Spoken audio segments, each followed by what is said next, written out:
예수님께서 이 땅에 오셔서 본격적으로 사역을 시작하실 때 가장 먼저 하신 일은 바로 제자를 삼으신 일이죠. 예수님은 갈릴리 지방을 두루 다니시며 복음 전파에 필요한 제자들을 불러 모으셨습니다. 그리고 지금 그렇게 모은 제자들을 향해서 예수님은 너희는 세상의 소금이다. 그리고 너희는 세상의 빛이라고 말씀하십니다. 무엇 때문에 예수님께서 이 사람들을 세상의 소금과 빛이라고 부르셨을까요? 과연 무엇이 이들이 세상의 빛과 소금으로 불리게 할 자격 요건이었을까요? 우리는 앞서 여러 가지의 복 가운데 첫 번째 복에서부터 지난 시간에 살펴보았던 소금의 비유에 이르기까지 이 산상설교를 살펴보면서 이 질문에 대해 답할 수 있는 것은 단 하나의 단어밖에 없다는 것을 발견했습니다. 그것은 바로 믿음입니다. 예수님은 자신을 믿는 사람들과 자신을 믿을 사람들을 세상의 빛이라고 선언하신 것입니다. 그 이유는 예수님을 믿는다는 것과 혹은 예수님을 믿을 것이라는 조건 때문이지 다른 이유는 없습니다. 그저 믿음이라는 것 때문에 예수님은 그의 제자들에게 소금과 빛이라고 부르신 것입니다. 그런데 예수님께서 제자들을 세상의 빛이라고 부르셨다라는 것은 그 사람들만을 가리킨 것이 아니라 우리가 살아가고 있는 지금의 시대에도 예수님을 믿는 모든 사람들을 가리키신 것이고, 더 나아가 그런 사람들이 모인 곳, 바로 교회를 세상의 빛이라고 부르신 것입니다. 그런데 예수님께서 너희는 세상의 빛이다라고 하셨을 때 이 말의 시제가 현재형이라는 것을 놓쳐서는 안 됩니다. 세상의 빛은 성도들의 미래가 아니었습니다. 그리스도인들의 삶의 목표도 아니었습니다. 혹은 교회가 실현해야 할 이상이라고도 말하지 않으셨어요. 예수님은 세상의 빛이 되라고 명령하지도 않으셨고 빛이 되어야 한다고 당부하지도 않으셨어요. 예수님의 말씀을 글자 그대로 받아들인다면 그리스도인들은 예수님을 믿음으로 인해 교회로 불리기 시작할 때 이미 세상의 빛으로 불려지며 세상을 위한 고유한 역할과 기능을 가지게 된 겁니다. 그러니까 우리는 앞으로 어떤 성경 공부나 말씀과 기도를 통해서 신앙 성숙을 이루어내므로 빛이 되어야 하는 것이 아니라 우리가 예수님을 믿기 시작했을 때 우리는 빛이 된 것입니다. 우리는 빛이 되기 위해 애쓰는 사람들이 아닙니다. 그러므로 우리는 이미 세상의 빛입니다. 그렇게 불릴 뿐만 아니라 실제로 세상의 빛으로 세워진 거예요. 예수님 당시의 성도들 혹은 제자들에게 이것이 사실이었다면 지금 현대를 살아가고 있는 우리에게도 이것은 사실입니다. 예수님의 눈에는 예수님을 믿는 우리들, 곧 우리 교회가 세상의 빛입니다. 그렇다면 예수님께서 이 빛이라는 단어로 그의 제자들과 성도들 그리고 교회에 심어주려고 하셨던 내용은 무엇이었을까? 먼저 이 빛에 대한 일반적인 특징에 대해서부터 생각을 해보면 빛이라는 단어를 사람들에게 연상하게 하는 가장 쉬운 방법은 어둠을 함께 상상하게 하는 것이죠. 여러분, 빛이 없는 세상을 생각해 보셨습니까? 혹은 겪어보셨나요? 이제 날씨가 제법 쌀쌀해졌죠. 겨울이 되면 많은 가정에서 창문에 비닐을 붙여서 찬바람이 들어오지 않게들 하시죠. 저희 집도 겨울에 찬바람을 막기 위해 창문을 비닐로 막았는데요.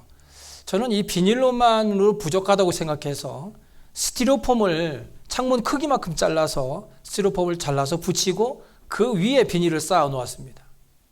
물론 안방만 그렇게 쌓아 놓았는데요. 그러다 보니 안방에 빛이 전혀 들어오지 않아서 낮에도 캄캄한 밤 같은데 밤에는 한 치 앞도 보이지 않는 방이 되어버렸습니다. 아주 암흑 같은 방이 되어버렸죠.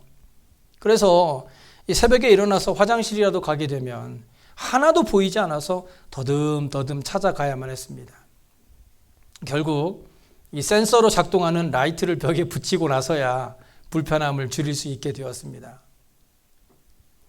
우리의 삶에 빛이 없다는 것은 굉장한 불편함을 주는 것이기도 하지만 공포심을 불러일으키기도 합니다. 자다가 밤중에 눈을 뜬 아기가 막 울어대는 것도 어두움의 공포 때문이라고 합니다. 그런데 이런 공포심은 밝은 대낮에는 만들어지지 않습니다.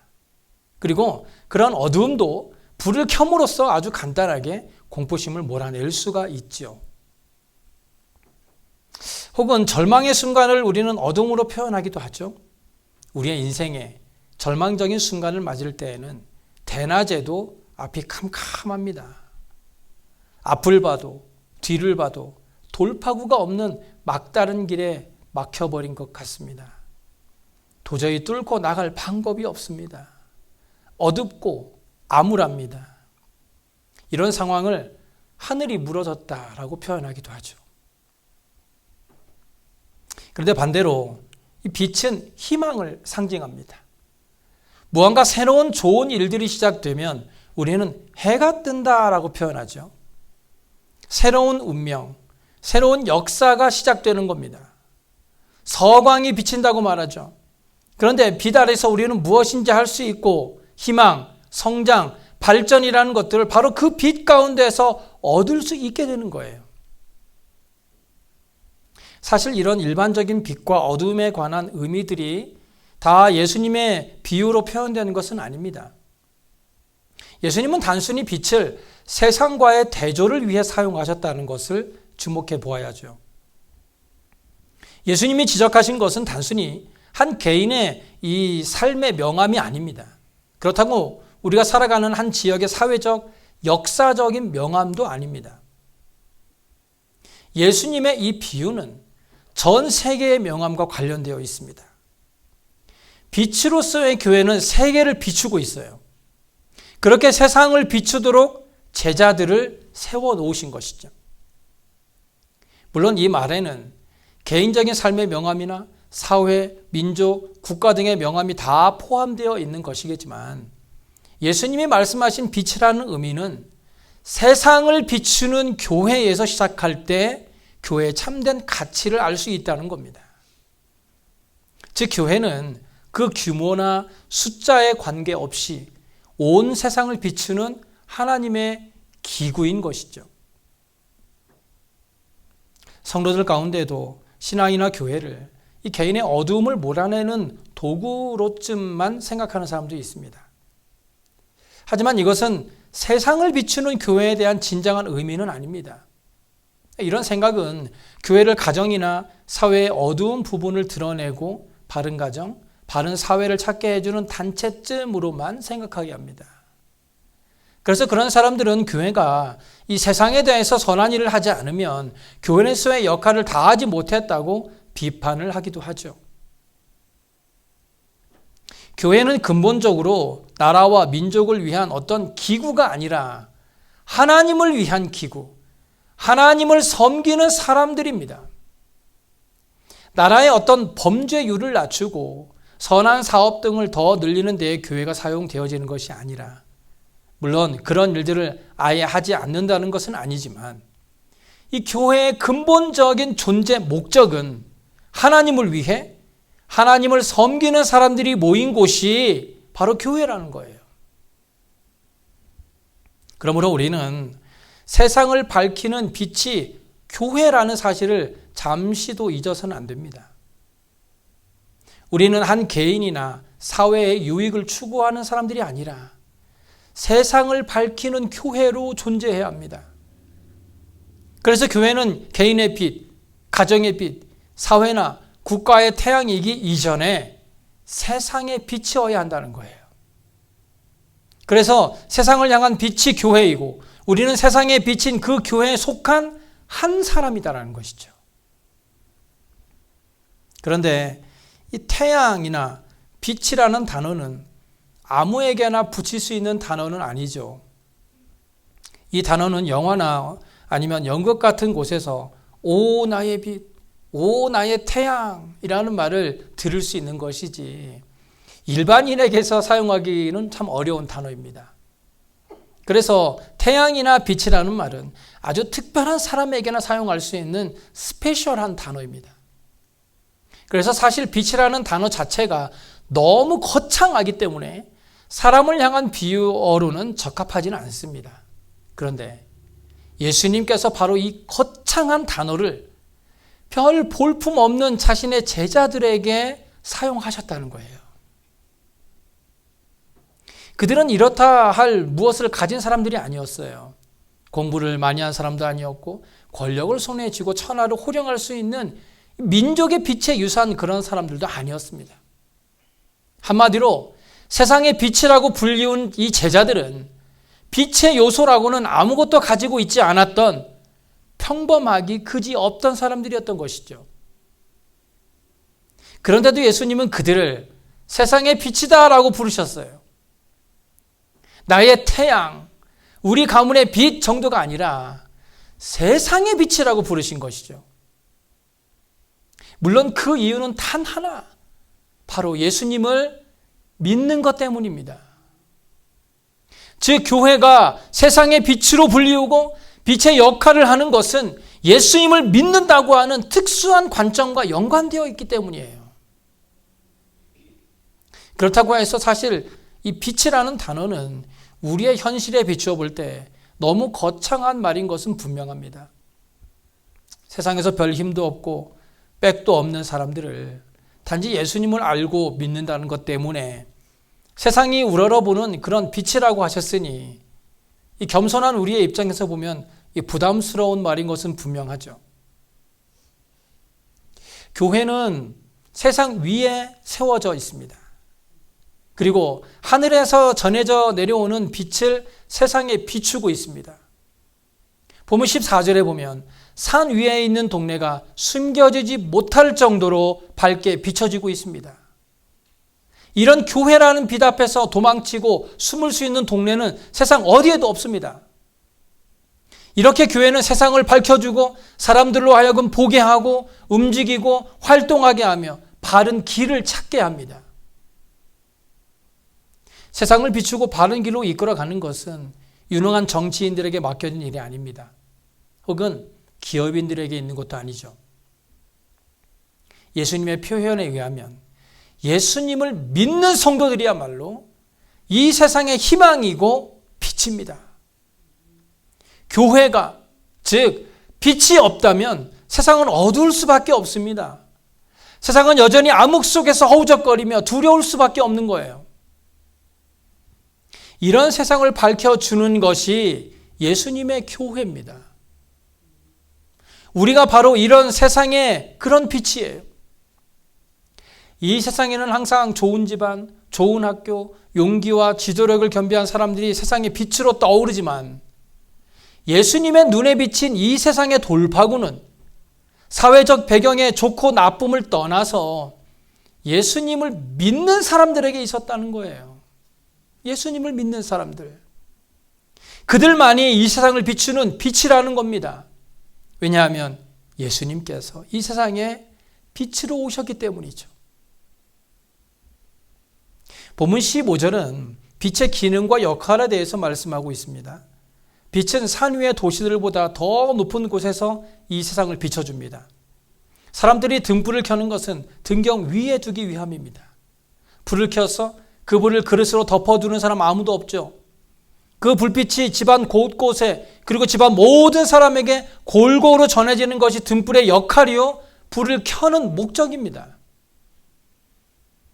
이렇게 교회도 사람들에게 빛을 비추도록 되어 있습니다. 그래서 16절에 이렇게 말씀하잖아요. 이같이 너희 빛이 사람 앞에 비치게 하여 그들로 너희 착한 행실을 보고 하늘에 계신 너희 아버지께 영광을 돌리게 하라. 모세에게 이스라엘 백성들을 넘겨주기 싫었던 바로도 하나님의 능력과 살아계심을 어쩔 수 없이 인정했듯이 빛이 비추어지는 곳에는 아무리 불신자들이라도 하나님께 영광을 돌리게 될 겁니다.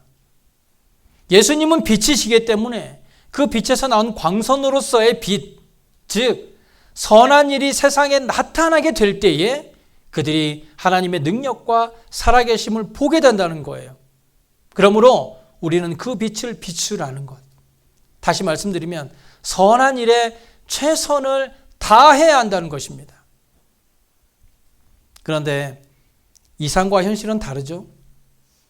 우리는 세상의 빛이라는 칭호는 좋아하면서도 실제로는 세상의 빛으로 나타내지 못하고 있습니다. 더욱이 이런 사실에 대해 안타까움도 느끼지 못하며 살아가는 것이 바로 우리의 현실이죠.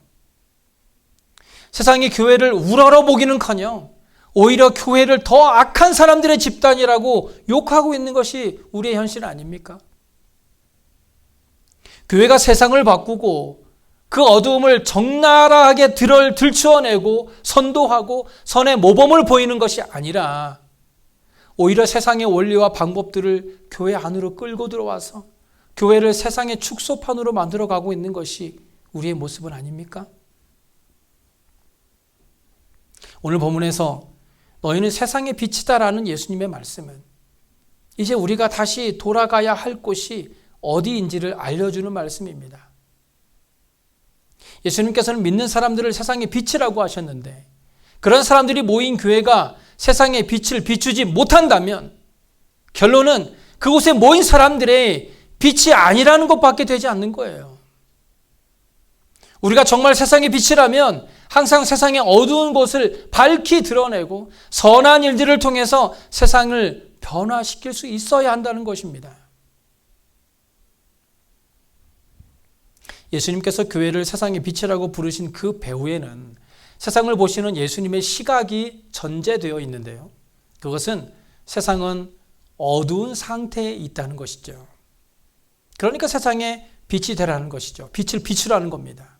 그런데 이 세상이 어두운 상태에 있다고 말하는 것을 많은 사람들이 달가워하지 않아요. 과학 문명의 발달로 우리는 새로운 시대로 나아가고 있습니다. AI가 무서운 속도로 발전되면서 우리 시대는 어느 때보다도 새로운 희망의 시대로 변화되고 있는 것 같습니다.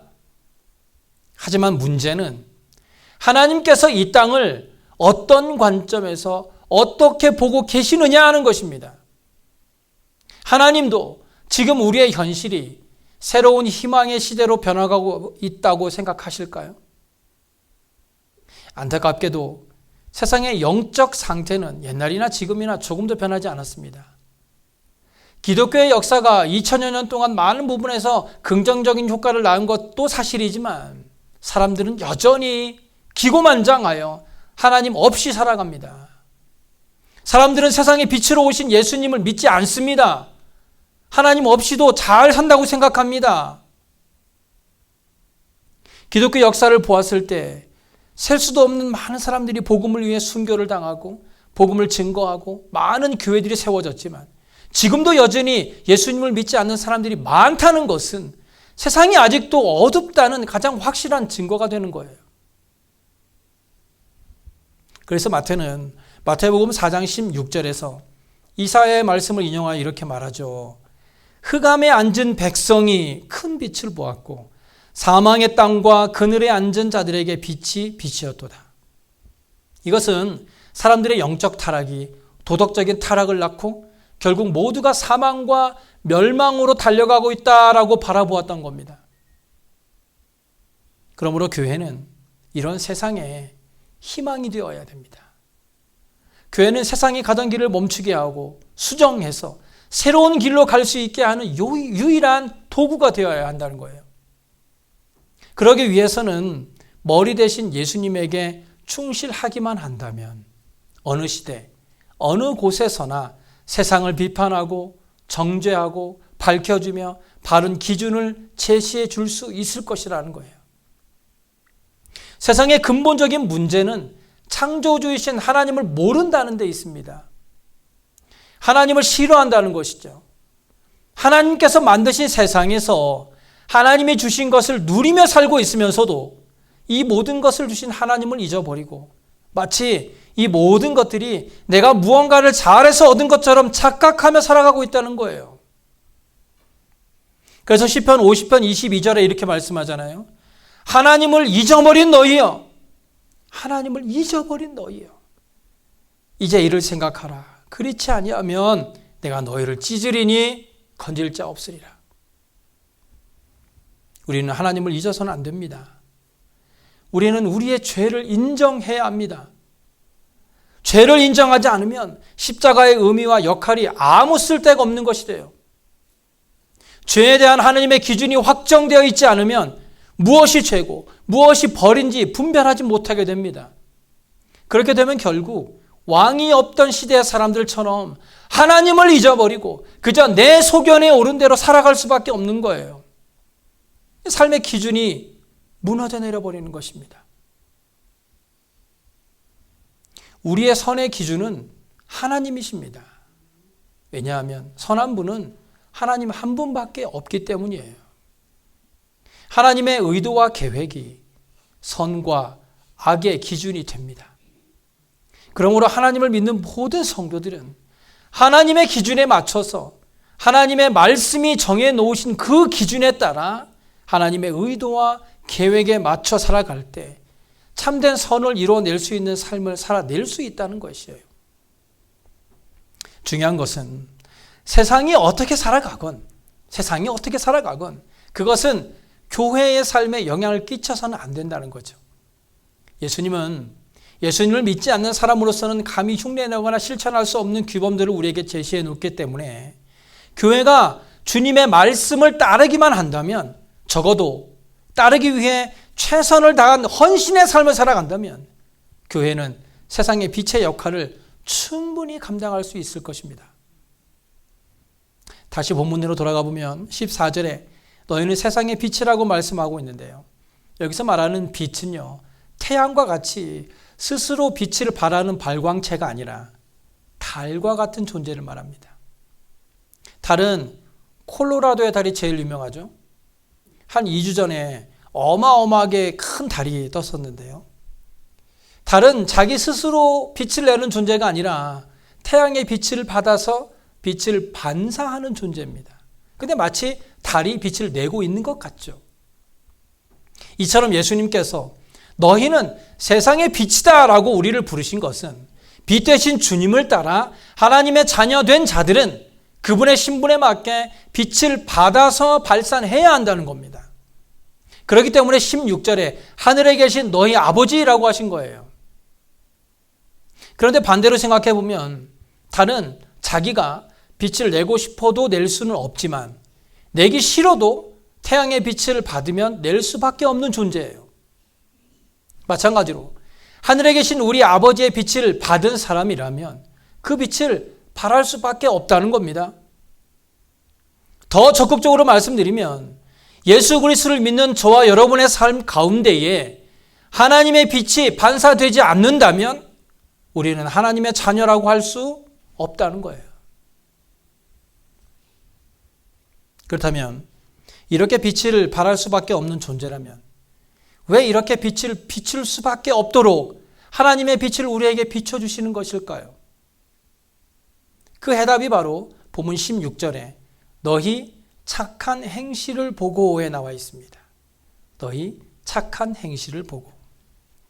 우리에게 하나님의 빛이 비추셔서 우리가 하나님의 빛으로 인해서 달과 같이 빛을 발하게 되었다면 그것은 그 빛으로 인해서 우리를 내세우거나 자랑하기 위함이 아닙니다.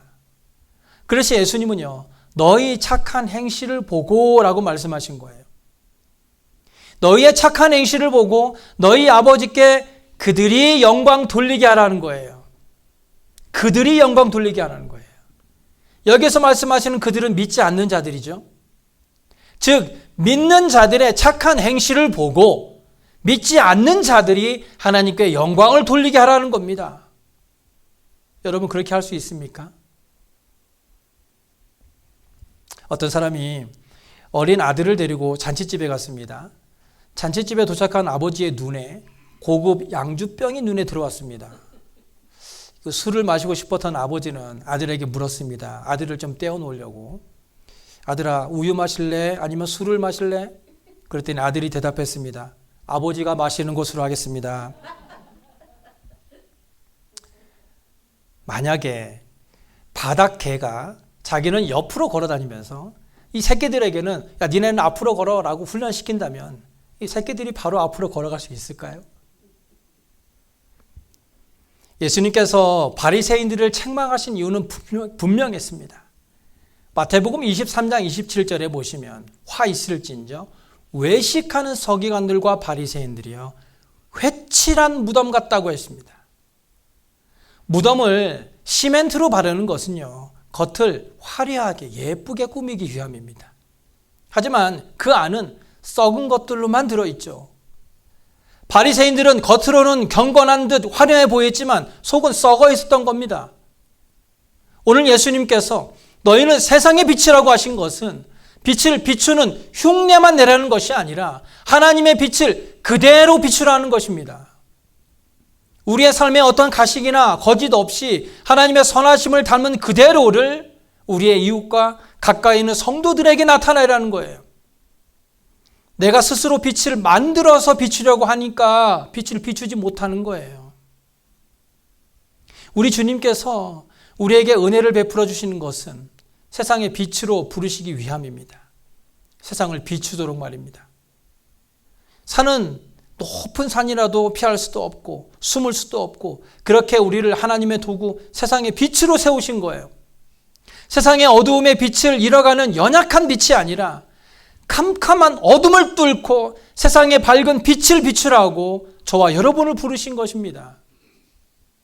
그러므로 우리는 세상의 빛과 소금으로 사람들 앞에 우리의 착한 행실을 통해서 이 세상에 우리의 빛이 약해지거나 우리의 맛이 사라지지 않아서 하나님의 선하시고 인자하신 은혜를 함께 나누는 저와 여러분의 삶이 되시길 간절히 소원합니다. 기도하겠습니다.